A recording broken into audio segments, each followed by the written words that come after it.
বিশ্বাস আর ভালোবাসা খুবই ভালো জিনিস, কিন্তু কাউকে অন্ধের মতো ভালোবাসতে নেই বা বিশ্বাস করতে নেই। এটি মানুষ বা ধর্ম সব ক্ষেত্রে। তো আজকে সত্যজিৎ রায় পরিচালিত অন্যতম একটি সিনেমা দেবী।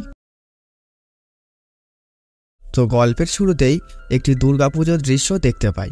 এই পুজোটি হচ্ছে কালীকিঙ্কর চৌধুরীর বাড়িতে। সে মস্ত জমিদার। কালীকিঙ্করের দুটি ছেলে, বড় ছেলে তারাপ্রসাদ আর ছোট ছেলে উমাপ্রসাদ।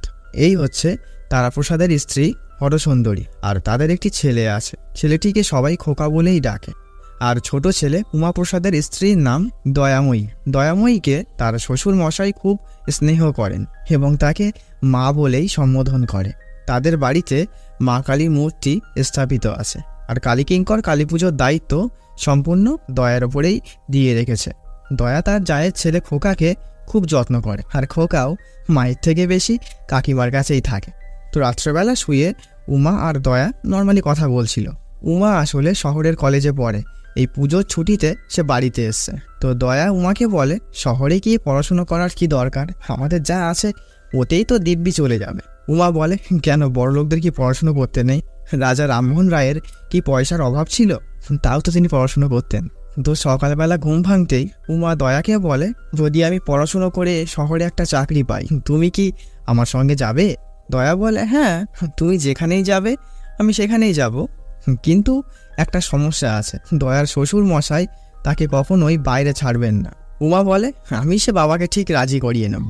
দয়া বলে, আমি খোকাকে ছেড়ে থাকতে পারবো না তো। উমা বলে, খোকাও তো থাকবে, আমাদের খোকা। তো দয়া লজ্জা পেয়ে মুখ লুকায়। তো এর পরের সিনে দেখতে পাই দয়া মা কালীর পুজোর আয়োজন করছে, আর বাইরে একটি ভিক্ষুক বসে শ্যামা সঙ্গীত গাইছে। তো সন্ধেবেলা দয়া তার শ্বশুর মশাইয়ের পদসেবা করছে। কালীকিঙ্কর বলে, আমি তো 10 বছর আগে লাঠি ছাড়া হাঁটতেই পারতাম না, তোমার শাশুড়ি মাও তার মধ্যে চলে যায়। কখন তিনি ভেবেছিলেন যে বড় ছেলে তারাপ্রসাদের ওপরে জমিদারি সব দায়িত্ব দিয়ে তিনি মুক্ত হবেন, কিন্তু তারপরেই বৌমা হিসেবে সে দয়াকে পেয়েছে। তারপর থেকেই সব কিছু কেমন ঠিক হয়ে গেল, দয়া যেন স্বয়ং মা। তো কালীকিঙ্কর দয়াকে বলে যে উমা তার ঠিকঠাক খেয়াল রাখে কিনা, চিঠিপত্র দেয় কিনা। দয়াময়ী হ্যাঁ সূচক ঘাড় নাড়ায়। তো এরপরে দয়া ঘরে যেতেই খোকা ছুটে আসে এবং তার কাছে গল্প শুনতে বসে। তো এইদিকে কালীকিঙ্কর ঘুমিয়ে স্বপ্ন দেখে যে মা কালীর ত্রিনয়নের অবয়বটা যেন তার বৌমা দয়াময়ীর মুখে এসে মিলিয়ে যায়। কালীকিঙ্কর চমকে ঘুম থেকে ওঠেন এবং সে ওই ঘুম চোখেই মা করতে করতে তার ছোট বৌমার ঘরের সামনে চলে যায়। তো দয়া দরজা খুলে বাইরে আসে। কালীকিঙ্কর বলে, এতদিন কেন বলিসনি মা যে তুই স্বয়ং মহামায়া? বলেছে তার বৌমা দয়ার পায়েই পড়ে যায়। তো আওয়াজ পেয়ে তার বড় ছেলে তারাপ্রসাদ বেরিয়ে আসে এবং তার বাবাকে বলে যে আপনি এসব কি করছেন? কালীকিঙ্কর বলে, আরে তুইও প্রণাম কর, আমি স্বপ্ন আদেশ পেয়েছি, দয়াময়ী হচ্ছে স্বয়ং মা।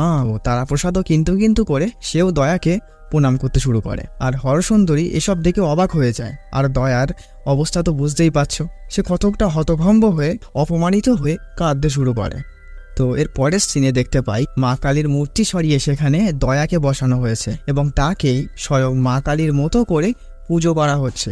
দয়ারও এসব ভালো লাগছে না, তার চোখ দিয়ে জল পড়ছে। তো এদিকে কারোর কোনো ভ্রুক্ষেপই নেই, কালীকিঙ্কর সহ সবাই পুজোতেই মত্ত। তো একসময় দয়া অজ্ঞান হয়ে ওখানেই পড়ে যায়। তো তার শ্বশুরমশাই বলে, মা আমার সমাধিস্থ হয়েছেন। তো এরপরে সবাই দয়াকে প্রণাম করতে থাকে। তো এরপরে দয়ার জ্ঞান ফিরলে সে নিজেকে অন্য একটি ঘরে আবিষ্কার করে। তো এরপরে তার যা হরসুন্দরী এসে বলে, শ্বশুরমশাইয়ের আদেশ, তুই না ঠাকুর, এবার থেকে তুই এই ঘরেই থাকবি। দয়া বলে, খোকা কি করছে? হরসুন্দরী বলে, বাড়ির এইসব কাণ্ড কারখানা দেখে সে বেশ ভয়ে আছে, ওই জন্য তোর ধারে পাশে সে আর আসছে না। তো এরপরে যখন হরসুন্দরী চলে যাচ্ছিল তখন দয়া তাকে বলে যে তার স্বামীকে একটা চিঠি লিখে দিতে। তো এরপরে হরসুন্দরী ঘরে এসে উমাকে একটা চিঠি লেখে। সে বাড়ির এদিককার ঘটনা বিশেষ কিছু লেখেনি, শুধু লিখেছে যে তাকে বিশেষ কারণে অবিলম্বে বাড়ি আসতে হবে। তো একটু পরেই হরসুন্দরীর স্বামী তারাপ্রসাদ ঘরে ফিরে আসে এবং সে মাতাল হয়ে ভাট বকতে থাকে। হরসুন্দরী বলে, চুপ করো, খোকা উঠে যাবে। তারাপ্রসাদ একটু অবাক হয়ে যায়, কারণ খোকা তার কাকিমার কাছেই প্রতিদিন শোয়, আজকে সে এখানে। হরসুন্দরী রেগে বলে, তোমার বাবার না হয় বুড়ো বয়সে ভীমরতি হয়েছে, তাই বলে তোমারও দয়াকে প্রণাম করতে লেগে পড়েছো? মা কালীর অবতার, ঢং দেখি আর বাঁচি না। তারাপ্রসাদ বলে, তোমার হিংসে হচ্ছে? এসো, আমি তোমাকে প্রণাম করছি, বলে সে তার স্ত্রীকেই প্রণাম করে। তো এইদিকে কলকাতায় উমা ও তার বন্ধু থিয়েটার দেখে ঘরে ফেরে এবং সে দেখতে পায় তার বৌদির চিঠি এসছে, দয়ার কোনো চিঠি আসেনি। সে তো অবাক হয়ে যায়। তো সে চিঠি খুলে দেখে বাড়িতে জরুরি তলব। আর এইদিকে দেখতে পাই সেই ভিক্ষুককে যে পুজোর দালানের পাশে বসে শ্যামা সঙ্গীত গাইত। সে আজকে তার বাপ মা মরা নাতিকে নিয়ে জমিদার বাড়িতে আসে এবং সে জানায় যে কবিরাজ জবাব দিয়ে গেছেন, আর কোনো আশা নেই, তাই শেষমেশ মায়ের কাছে আমি নিয়ে আসলাম, একমাত্র মাই ভরসা। কালীকিঙ্কর বলে, চিন্তা করো না নিবারণ, মায়ের চরণামৃতর থেকে বড় ঔষধ আর কিচ্ছু নেই।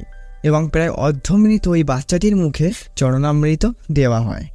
আর এদিকে উমাও বাড়িতে ফেরে এবং বাড়ির এই পরিস্থিতি দেখে সে অবাক হয়ে যায় যে তার স্ত্রীকে নিয়ে এইসব কি করা হচ্ছে। সে তার বাবাকে একান্তে ডাকে এবং তাকে বলে যে এসব কি হচ্ছে বাড়িতে। কালীকিঙ্কর জানায় যে সে স্বপ্ন আদেশ পেয়েছে যে দয়াই স্বয়ং মায়ের স্বরূপ। তো এটা শুনে উমা রেগে যায়। এইসব নাটক তাহলে আপনার স্বপ্নাদেশের পরিণাম? আমি দয়ার সঙ্গে 3 বছর সংসার করছি, আমার তো কখনো মনে হয়নি যে ও দেবী, আর দয়াকে নিয়ে এইসব নাটক আমি হতে দেব না। তো তার বাবা তাকে অনেক বোঝানোর চেষ্টা করে এবং তাকে ধরে রাখে। আর ঠিক সেই সময় ওই দিক থেকে ওই মরণাপন্ন বাচ্চা ছেলেটির জ্ঞান ফেরে। তো এটা দেখে সবাই অবাক হয়ে যায় এবং ওখানকার সবাই দয়াকে মা মা বলে রব তোলেন। কালীকিঙ্কর উমাকে বলে, আর কি প্রমাণ চাও? নিজের চোখেই তো দেখতে পেলে। মা দয়াময়ীর কৃপা না হলে ওই মরা ছেলে কি বেঁচে উঠতো? যাও, তুমিও গিয়ে মায়ের কাছে ক্ষমা চাও। উমা স্তব্ধ হয়ে যায়, সে চুপচাপ ঘরে এসে বসে থাকে। তো এরপরে সন্ধ্যা আরতির কার্যকলাপ দেখে উমার আর সহ্য হয় না। সে ঘর থেকে বেরিয়ে নদীর পাড়ে এসে বসে থাকে। এইসব কার্যকলাপ কিভাবে বন্ধ করা যায় সেসব ভাবতে থাকে। হঠাৎ তার মাথায় একটা বুদ্ধি আসে। তো সে এইবারে গভীর রাতে তার স্ত্রীর ঘরে গিয়ে ঢোকে। তো অনেকদিন পরে স্বামীকে কাছে পেয়ে দয়াও যেন একটু ভরসা পায়, শক্তি পায়। তো উমা দয়াকে বলে যে তাকে এইসব কিছু আর সহ্য করতে হবে না, সে সব ব্যবস্থা করে এসেছে, আজকে রাতেই তারা কলকাতাতে পালিয়ে যাবে, শুধুই তাকে একটু কষ্ট করে নদীর ঘাট পর্যন্ত যেতে হবে। তো দয়াও এতে খুশি হয় এবং সে তার স্বামীর সঙ্গে ওই রাত্রেবেলাতে ঘাটের দিকে আসতে শুরু করে। হঠাৎ দয়া থমকে দাঁড়ায়। সে বলে, আচ্ছা আমি যদি সত্যি সত্যি দেবী হই তাহলে? উমা বলে, আরে তুমিও কি পাগল হয়ে গেছো? দয়া বলে, তাহলে ওই বাচ্চাটা যে বেঁচে গেল? উমা বলে, আরে এটা তো নর্মাল ব্যাপার, এই ধরনের ঘটনা তো অনেক দেখা গেছে, দাহকার্য সম্পূর্ণ করার আগেও মানুষ বেঁচে উঠেছে। উমা তাকে অনেক বোঝায়, কিন্তু সে ঠিকভাবে বিষয়টা মাথাতেই নিতে পারছে না। সে এখন নিজেই ভাবতে বসেছে সে হয়তো বা দেবী। সে এক প্রকার কেঁদেই ফেলে। সে বলে, আমাকে যেতে বলো না, আমি হয়তো এখান থেকে চলে গেলে অনেক অমঙ্গল ঘটে যেতে পারে।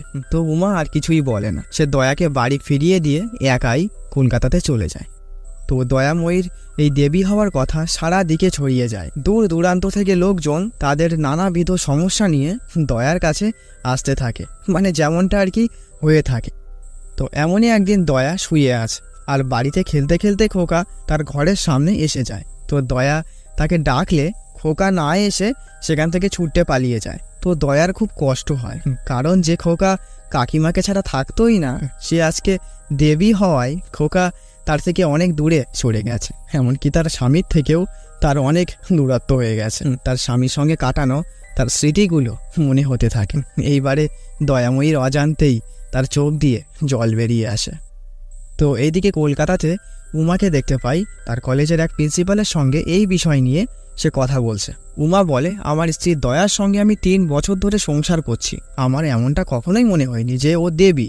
আমার বাবা ওর ওপরে জোর জুলুম করে ওকে দেবী করছে, ও অসহায়।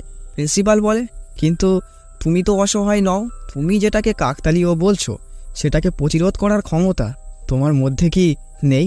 আসলে কি বলো তো, এই সমাজ, এই সংস্কার, এই রীতিনীতির বিরুদ্ধে যাওয়া মানেই নিজের বিপদ ডেকে আনা। আমরা সবাই জানি যে কোনটা ঠিক, কোনটা ভুল, কোনটা কুসংস্কার, কোনটা যুক্তিযুক্ত, কিন্তু তারপরেও আমরা এইসব আটকানোর সাহস পাই না। দেখো, তুমি সবটা জানো, বোঝো, সিদ্ধান্ত তোমাকেই নিতে হবে, আর এটাই তোমার পরীক্ষা। খোকার কয়েকদিন ধরে ভীষণ জ্বর, কিন্তু বাড়ির লোক কোনো ডাক্তার কবিরাজ না, খোকাকে ওই শুধু চরণামৃত খাইয়ে রেখেছে।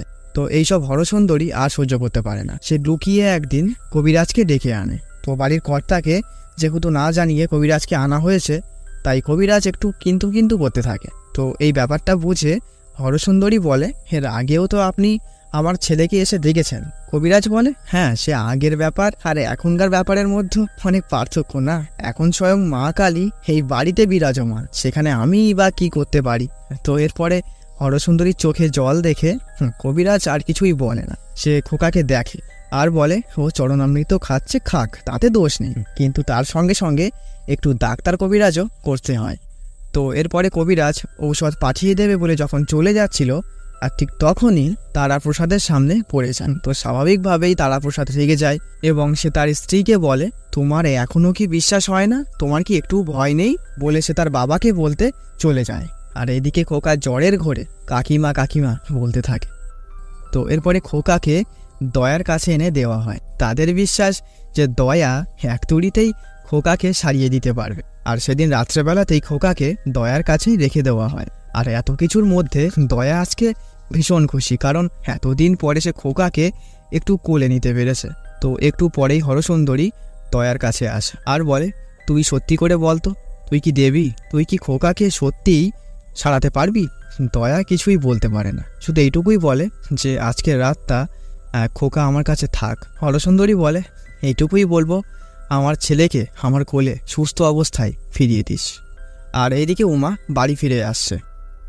আর এদিকে কালীকিঙ্কর মন্দিরের সামনে বসে কাঁদতে কাঁদতে বিলাপ বকে চলেছেন। আর ঠিক তখনই উমা বাড়িতে এসে পৌঁছায় এবং তার বাবাকে এই অবস্থায় দেখে সে জিজ্ঞাসা করে যে কি হয়েছে। সে বলে, দাদু ভাই আর নেই। উমা চমকে ওঠে, কি? খোকার কি হয়েছে? কালীকিঙ্কর বলে, কত লোকের কত রোগ সেরে গেল, শুধু আমার বাড়িতেই এইটা ঘটে গেল। খোকাকে আর বাঁচানো গেল না। তার যে কোন অপরাধে মাতাকে শাস্তি দিচ্ছেন সে জানে না। উমা এবারে খুব রেগে যায়। সে তার বাবাকে বলে, আপনি খোকাকে হত্যা করেছেন বাবা। আপনার এই অন্ধবিশ্বাস আজকে খোকার মৃত্যুর কারণ, আর তার সঙ্গে সঙ্গে আপনি দয়াময়ীরও জীবনটা নষ্ট করছেন। তো সে ঘরে এসে দেখতে পায় হরসুন্দরী দয়াকেই তার ছেলের মৃত্যুর জন্য দায়ী করছে। স্বাভাবিক। তো এরপরে দেখতে পাই দয়া কেমন অদ্ভুতভাবে সেজে একটা গহনা নিয়ে উমার কাছে আসে আর তাকে পরিয়ে দিতে বলে। আর দয়ার আচরণ দেখে তাকে সুস্থ স্বাভাবিক মনে হচ্ছে না, সে যেন কতকটা মানসিক বিকারগ্রস্ত হয়ে গেছে। সে আলতো স্বরে বলে, চলো আমরা পালিয়ে যাই, নয়তো এরা আমাদেরকে মেরে ফেলবে। খোকার মতো উমা তাকে সামলানোর চেষ্টা করে, কিন্তু দয়া তার হাত ছাড়িয়ে সেখান থেকে ছুটতে বেরিয়ে যায় এবং সে মাঠের মধ্যে ওই ঘন কুয়াশার মধ্য দিয়ে কোথায় যেন সে চলে যাচ্ছে, সে নিজেও জানে না। আর গল্পটি এখানেই শেষ হয়ে যায়। তো আজকের গল্পটি কোনো রকম ধর্মীয় সংস্কৃতি ও বিশ্বাসের ওপরে আঘাত করার উদ্দেশ্যে নয়, তথা কোনো রকম কুসংস্কার ভীতিকে প্রশ্রয় দেওয়ার জন্য নয়। আশা রাখছি সবাই গল্পটিকে খোলা মনে শিক্ষামূলকভাবে উপভোগ করবে। তো গল্পটি তোমাদের কেমন লাগলো অবশ্যই জানিও।